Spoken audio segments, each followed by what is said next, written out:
Hi hello everyone welcome back to channel. This is popular Prasad. అందరూ ఎలా ఉన్నారు? అందరూ బాగున్నారని ఎక్స్పెక్ట్ చేస్తున్నారు. ఇక నైట్ జరిగిన ఎపిసోడ్ గురించి మనం మాట్లాడుకుంటే క్లియర్ కట్‌గా రాయల్ క్లాన్ వాళ్ళు అయితే నామినేషన్ పాయింట్స్ అయితే పెట్టడం జరిగింది. క్లియర్ అంటే క్లియర్ కట్‌గా ఉన్నారు అందరూ. ఓజీ క్లాన్ వాళ్ళని నామినేట్ చేసే టైంలో. ఇక నెక్స్ట్ మనం చూసుకుంటే అగైన్ టార్గెట్ టు మణికంఠ. మళ్ళీ మణికంఠని టార్గెట్ చేయడానికే ప్రయత్నిస్తున్నారు అందరూ. అసలు నైట్ మనం ఎపిసోడ్‌లో చూసుకుంటే కొంచెమే మనకు చూపిచ్చారు. లైవ్ ఫీడ్‌లో మనం అబ్జర్వ్ చేసుకుంటే మళ్ళీ హౌస్ మొత్తం ఒక దగ్గరికి చేరి నిఖిలు, యష్మి వీళ్ళందరూ ఎలా మాట్లాడుకుంటున్నారో తెలుసా? మళ్ళీ మనం నెక్స్ట్ వీక్ మణికంఠని నామినేట్ చేయకూడదు.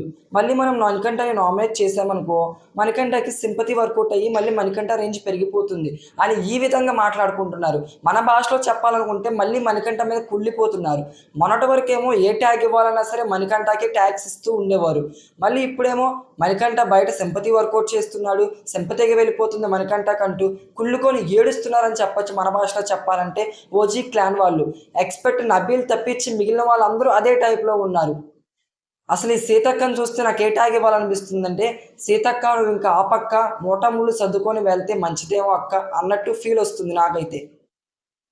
నిజంగా సీతవును, యష్మి నిన్న నామినేషన్స్‌లో ఎలా బిహేవ్ చేశారంటే, సీతవును, యష్మిని ఈ రాయల్ క్లాన్ వాళ్ళు నామినేట్ చేస్తున్నప్పుడు మణికంఠ పాయింట్స్ వస్తుంటే, మణికంఠ మాట్లాడుతుంటే ఎపిసోడ్‌లో సరిగ్గా చూపించలేదు గానీ లైవ్‌లో బాగా చూపించాడు. "నువ్వు ఆగు. నువ్వు మాట్లాడకూడదు. నా నామినేషన్ నేను మాట్లాడతాను." సీత, యష్మి ఇలా మాట్లాడుతున్నారు. అదే టేస్టీ తేజ వచ్చి మణికంఠని నామినేట్ చేస్తున్న టైంలో యష్మి ఏమో క్లాప్స్ కొట్టేయవచ్చు, గెంతులేయొచ్చు. యష్మి మాట్లాడొచ్చు. అప్పుడేమో ఏం అభ్యంతరం లేదు. ఏమనంటే నా గురించి మాట్లాడుతున్నారు నేనొస్తున్నా నామినేషన్‌లోకి. ఏటి? What correct? ఆ! ఏమైనా కరెక్ట్ ఉందా ఇందుట్లో? క్లియర్ కట్‌గా మనం చూసుకుంటే యష్మితో ఎవరు ఉంటే వాళ్ళకే లాస్ అనిపిస్తుంది నాకైతే.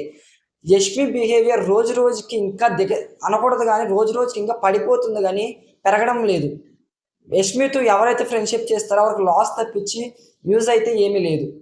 సో, నిన్న ఎపిసోడ్ గురించే గానీ నెక్స్ట్ మనం చూసుకుంటే వాళ్ళ మీద ఒపీనియన్ మీకు ఎలా అనిపించిందో కింద కమెంట్స్‌లో తప్పకుండా కమెంట్ చేయండి.